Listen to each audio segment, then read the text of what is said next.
America is still one of the richest countries on earth. Wages are higher than they were a few years ago. Millions of Americans are working. Consumer spending continues.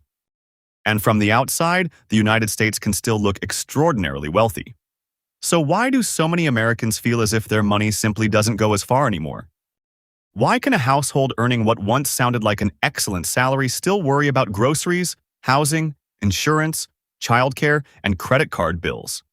The answer isn't that America suddenly became poor. It's that the price of maintaining a middle-class life has changed dramatically.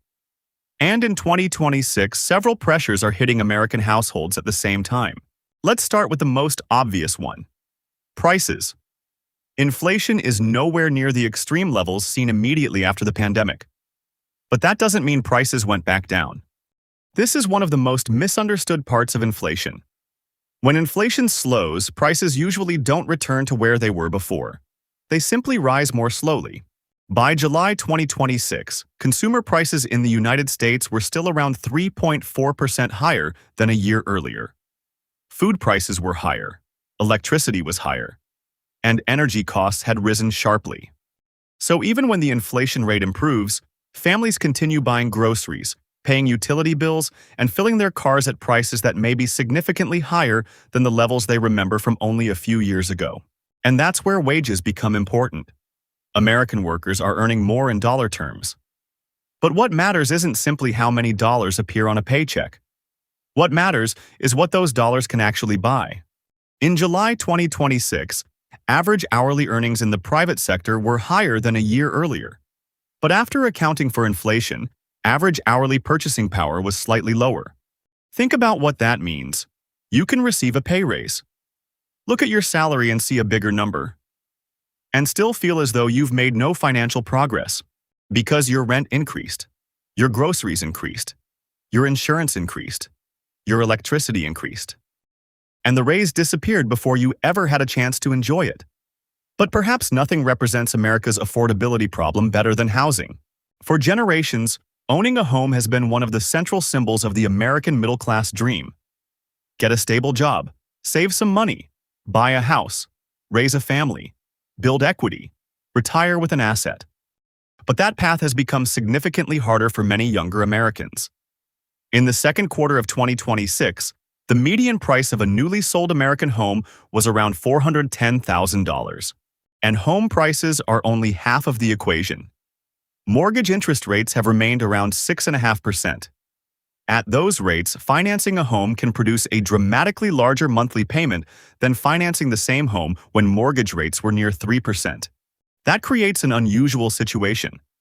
Many existing homeowners who locked in extremely low mortgage rates don't want to sell. Meanwhile, first-time buyers face expensive homes combined with expensive borrowing. So one generation can be sitting comfortably inside a low-rate mortgage while another struggles even to enter the market. Renters haven't escaped the pressure either. Housing is a monthly bill that cannot easily be avoided. You can postpone buying a new phone. You can cancel streaming subscriptions. You can eat at restaurants less often, but everyone needs somewhere to live. And once housing consumes a larger percentage of income, everything else begins to feel expensive. Then there is debt. American households collectively carry trillions of dollars in mortgages, auto loans, student loans, credit cards, and other debt. Debt itself isn't necessarily a sign of financial trouble.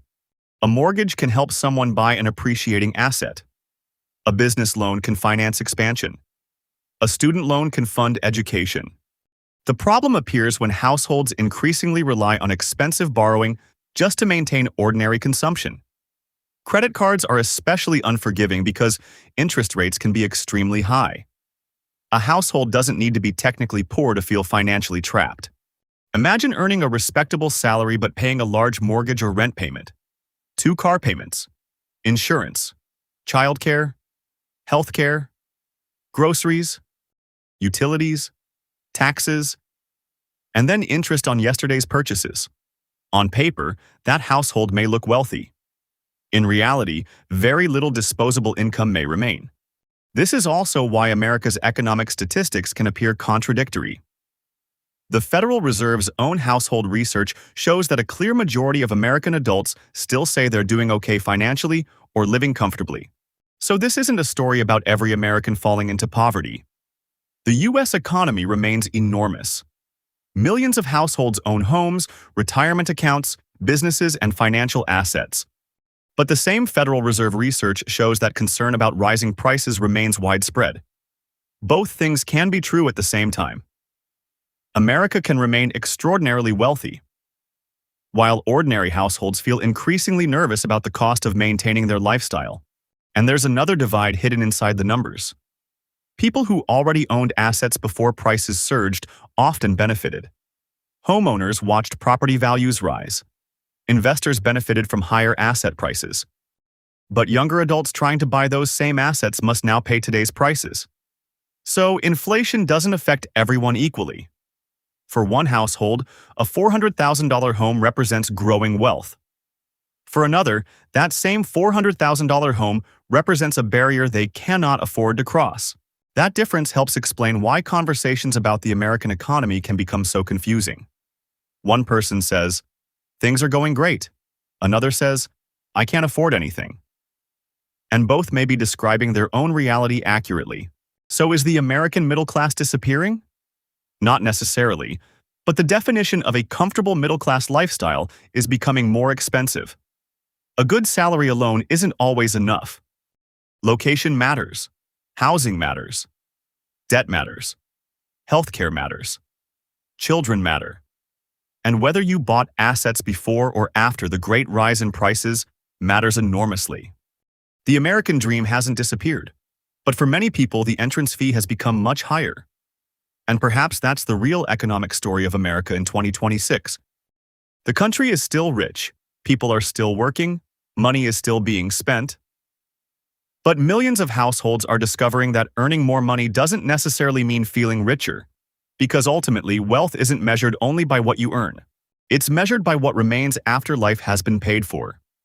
This is Motivate News. The world is changing fast, and we're here to explain why.